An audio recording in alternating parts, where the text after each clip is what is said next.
शनि का एक नियम है, अगर किसी के मुख से 5 बार 7 बार काशी काशी काशी काशी निकल जाता है तो उस पर ना तो ढैया ना 7.5 का असर ही नहीं हो पाता है। महाराज ढैया और 7.5 तो बहुत दूर रह जाते हैं, अगर केवल काशी का संबोधन ही जीव कर ले तो केवल काशी का संबोधन। आज शनिवार का दिन है, के दिन पीपल के वृक्ष की पूजन करेगा, दूध चढ़ाएगा या मिष्ठान का भोग लगाएगा, लक्ष्मी और नारायण उसके घर में प्रवेश कर जाएगा। लक्ष्मी और नारायण उसके घर में प्रवेश करेगा, इसलिए नियम बनाया। कौन से दिन का? शनिवार। लक्ष्मी जी बोली नारायण आपने तो एक दिन का वार लिख दिया, शंकर जी ने 7 वार बनाए हैं, रविवार सोमवार मंगल बुध गुरु शुक्र और शनि, ये शिव जी ने बनाया। अब एक दिन आपने अपना बना लिया, बाकी के दिन अगर कोई इस पीपल के वृक्ष के नीचे आएगा और यहां तो दरिद्रता बैठी है तो उसका क्या होगा? भगवान नारायण बोले सुन दरिद्रता, तेरे से एक विनती है, अगर कोई भी मनुष्य इस पीपल के पेड़ के नीचे अगर 7 दिन में आता है और उसके हाथ में अगर कोई सामग्री होती है तो तू उसके घर में प्रवेश नहीं करेगी। नियम है पीपल के वृक्ष का, या तो पानी का लोटा लेकर जाओ, कुंकू का चोपड़ा लेकर जाओ, शक्कर लेकर जाओ, या पेड़ के नीचे चींटी को डालने के लिए आटा ले जाओ, पर खाली हाथ पीपल के वृक्ष के नीचे कभी मत जाओ, कभी नहीं जाओ। खाली हाथ जाओगे तो दरिद्रता तुम्हारे घर में प्रवेश करेगी। एक बेलपत्री जिसका डंडी का मुख जलधार बहने वाले स्थान पर हो, एक दुर्वा जिसका डंडी का भाग जल बहने वाले स्थान पर हो।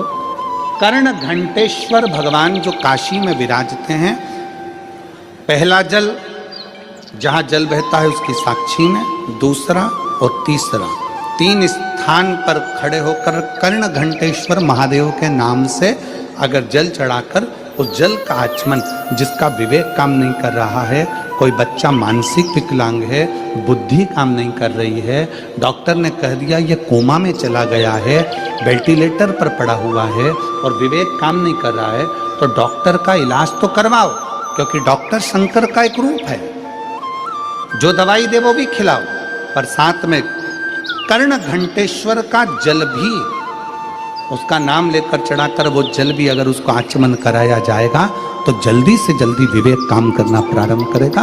और अगर मिर्गी का दौरा आ रहा होगा तो वो मिर्गी का दौरा धीरे धीरे बंद होता चलेगा। कर्ण करेगा, और अगर मिर्गी का दौरा आ रहा होगा तो वो मिर्गी का दौरा धीरे धीरे बंद होता चलेगा। कर्ण घंटेश्वर महादेव, देवाधिदेव महादेव के पास में जाकर सभी देवताओं ने प्रार्थना की, विनय करा, निवेदन करा। इस क्रोध को, नरसिंह भगवान का जो क्रोध है, नरसिंह भगवान का जो गुस्सा है, क्रोध है, भगवान नरसिंह का जो क्रोध है उसको शांत किया है। शंकर भगवान कहते हैं कि यदि क्रोध नरसिंह भगवान को आ रहा है तो उसकी शांति मैं अकेला नहीं करूंगा, तुम सब मेरे साथ में मिलो और क्रोध। मैं एक शरम्भ पक्षी का रूप रख लेता। शरम्भ पक्षी मतलब मनुष्य जैसा शरीर है, शेर जैसा मुख है और पंख लगे हैं, वो शरम्भ पक्षी।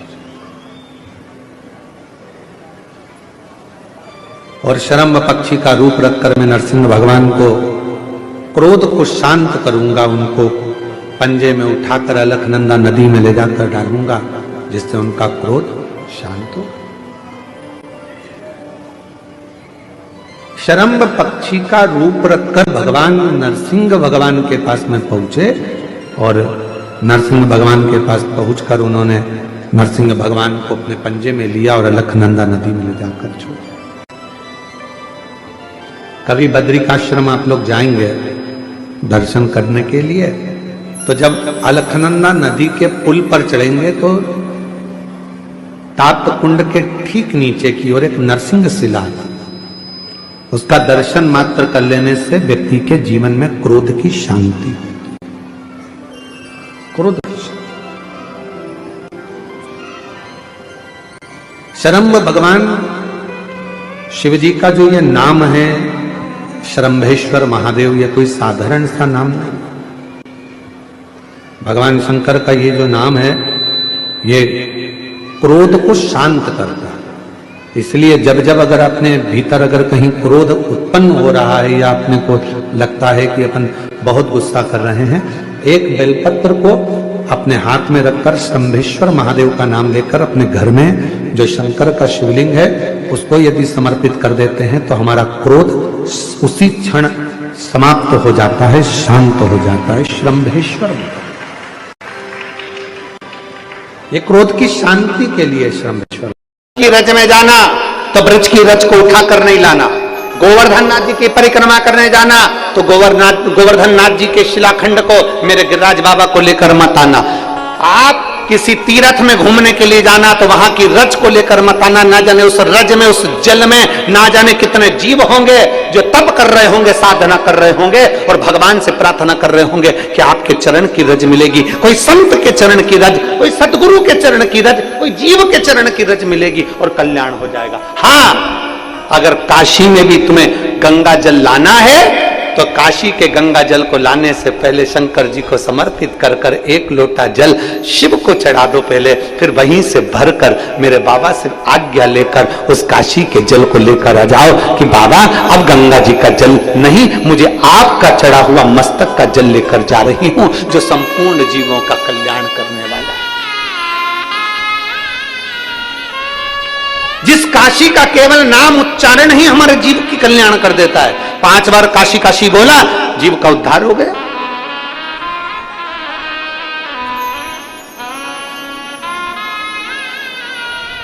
कभी जिंदगी में काशी जाओ तो काशी के जल को अपने मस्तक पर चढ़ाओ, काशी की रज को अपने मस्तक पर चढ़ाओ और काशी के जल को अगर लेकर आना है तो मेरे काशी विश्वनाथ जी का नाम लेकर, मेरे विश्वनाथ जी का दर्शन कर कर मेरे विश्वनाथ जी के सामने वो जल ले जाकर फिर लेकर आओ। क्यों?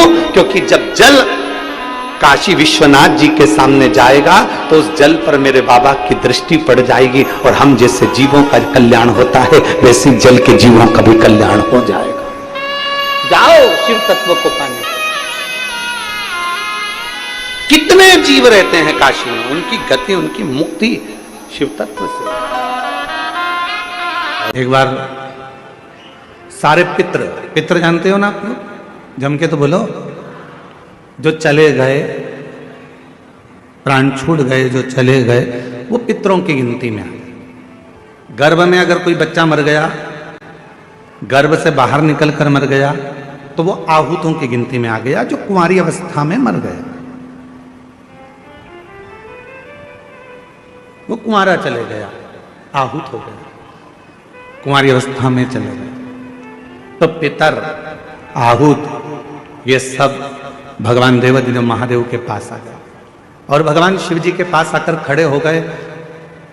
शास्त्र कहता है कि 1000 वर्ष निकल गया, पितर और आहूत भगवान शंकर की सम्मुख में खड़े होकर केवल दर्शन करते रहे।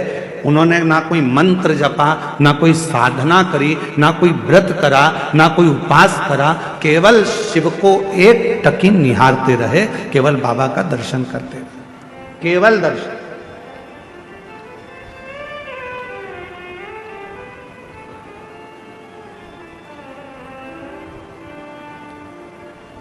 कितना फल है दर्शन का, जरा देखिएगा। 1000 वर्ष तक पितर, आहूत, ये सब शिव जी का दर्शन कर रहे हैं। 1000 वर्ष बोले कुछ नहीं है, ना मंत्र बोला, ना तप करा, ना साधना करी, केवल भगवान का दर्शन किया, खड़े रहे बस भगवान के इंतजार में। भगवान के नेत्र खुलेंगे, बाबा हमको देखेंगे तब हमें वर देंगे। शिव जी 1000 वर्ष की समाधि में लीन थे और बाबा देवादिदेव महादेव जब 1000 वर्ष की समाधि में लीन थे, नेत्र खुले नहीं थे। आज बाबा ने 1000 वर्ष की समाधि से अपने नेत्र को खोला और 1000 वर्ष के समाधि पर जैसे ही बाबा के नेत्र खुले तो सबसे पहले पितर और आहूत पर भगवान की दृष्टि गई, भोलेनाथ जी का निगाह गया। बाबा ने देखा,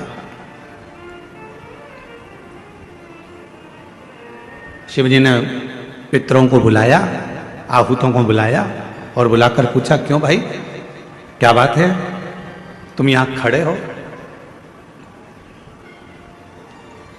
क्या बात है?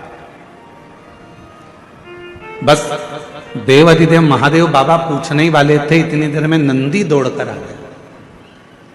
और नंदी दौड़कर आया और आते से ही भगवान भोलेनाथ जी से बोला, प्रभु आपने तो इनको अब देखा है, जितने समय से आप तप कर रहे हो उतने समय से ये बाहर खड़े होकर आपका दर्शन कर रहे हैं, इंतजार कर रहे हैं, नेत्र खुलेंगे बाबा हमें वर देंगे, नेत्र खुलेंगे बाबा हमें वर देंगे।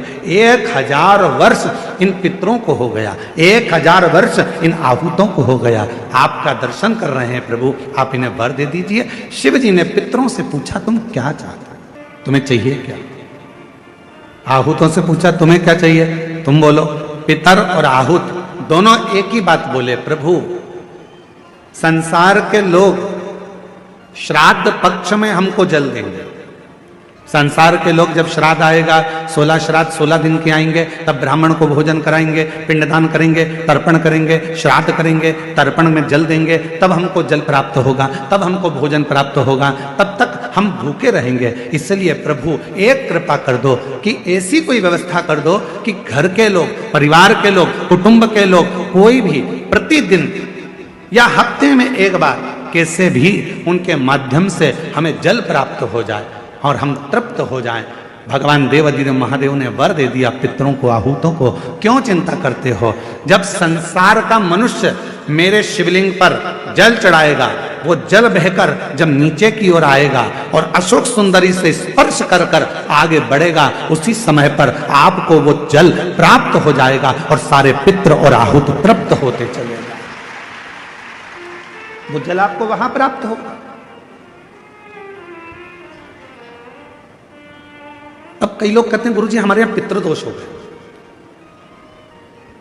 कोई कहते हैं गुरुजी हमारे यहाँ आहूत दोष हो गया, पितृदोष हो गया, हमारे यहाँ ये दोष लग गया, हमारे यहाँ वो दोष लग गया। किसी ने बताया कि हमारे यहाँ कोई टोना कर गया, कोई ने बताया हमारे यहाँ कोई टोटका कर गया, कोई ने बताया हमारे यहाँ कोई ने विद्या कर दी, कोई ने कहा हमारे यहाँ ये हो गया। शिव महापुराण की उमा संहिता कहती है, जो भगवान शंकर को जल चढ़ाता है, जल चढ़ाते समय उसके जितने भी दोष हैं, चाहे पितृ दोष हो, चाहे आहूत दोष हो, चाहे वासुक दोष हो, चाहे कालसर्प दोष हो, जितने भी दोष होते हैं वो सारे दोष अपने आप समाप्त होते चले जाते हैं। और याद रखना, जो भगवान शंकर पर चढ़ा हुआ जल थोड़ा सा झेल कर लेकर आता है और अपने घर के दरवाजे पर छींटता है, दुनिया में किसी की सामर्थ्यता नहीं है कि कोई तुम्हारे ऊपर टोना कर दे या तुम्हारे को तकलीफ दे।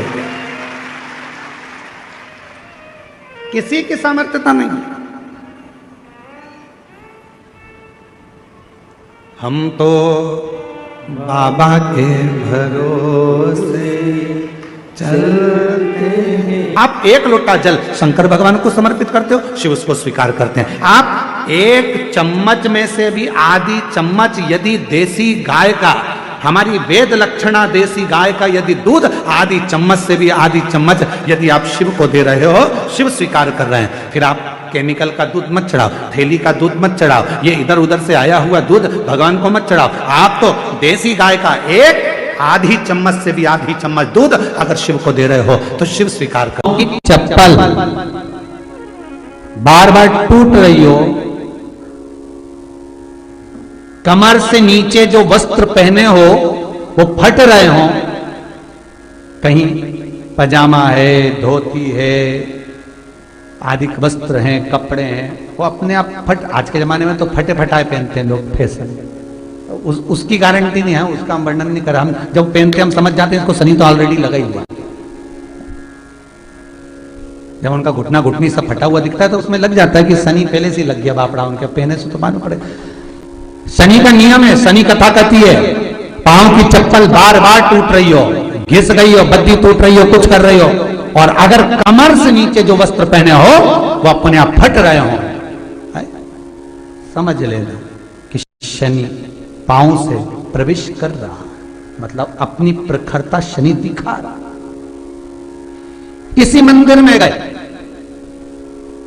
महाराज और वहां जाने पर चप्पल चली गई तो समझ लेना शनि की कुदृष्टि अब पड़ना बंद होना चालू हो।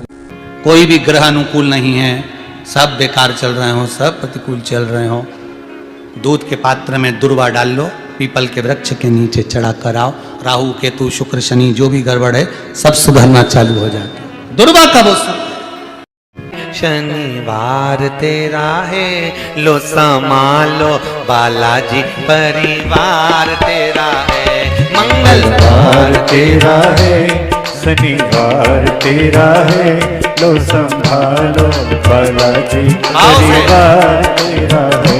मंगलवार तेरा है, शनिवार तेरा है, लो संभालो बालाजी परिवार तेरा है। यदि आप भगवान शंकर के मंदिर में जाकर एक लोटा जल चढ़ा रहे हो, आप भगवान शिव के मंदिर में जाकर अर्चना कर रहे हो, आराधना कर रहे हो, निवेदन कर रहे हो, एक बेलपत्र शिव की उठाकर धोकर वापिस शंकर को समर्पित कर रहे हो, शंकर भगवान का पंचाक्षर मंत्र नमः शिवाय जप रहे हो, शंकर भगवान का षडाक्षर मंत्र ओम नमः शिवाय जप रहे हो, या श्री शिवाय नमस्तुभ्यम का जाप कर रहे हो, तो ये निश्चित मानकर रखो कि आपके पीछे शनि नहीं पड़ेगा, आपके पीछे शंकर जरूर पड़ेगा, और शंकर जब हमारे पीछे पड़ेगा तो हमारा उद्धार अपने आप। भगवान शंकर से निवेदन करने के लिए, हमारी ग्रह दशा सुधारने के लिए जल के पात्र में 2 अक्षत के दाने, अक्षत भी पूर्ण अक्षत, पूर्ण अक्षत, खंडित नहीं, पूर्ण अक्षत भगवान शंकर को समर्पित करते हैं। महाराज शनिवार के दिन अगर शिव की आराधना करी जाए, शनिवार के दिन अगर शंकर को जल चढ़ाया जाए, तो जिंदगी में व्यक्ति की कभी अकाल मृत्यु नहीं होती। को अगर मौका मिले तो नैमिषारण्य की भूमि पर जो चक्र तीर्थ है, उस चक्र तीर्थ को हमारे यहां पितरों की नाभि कहा गया।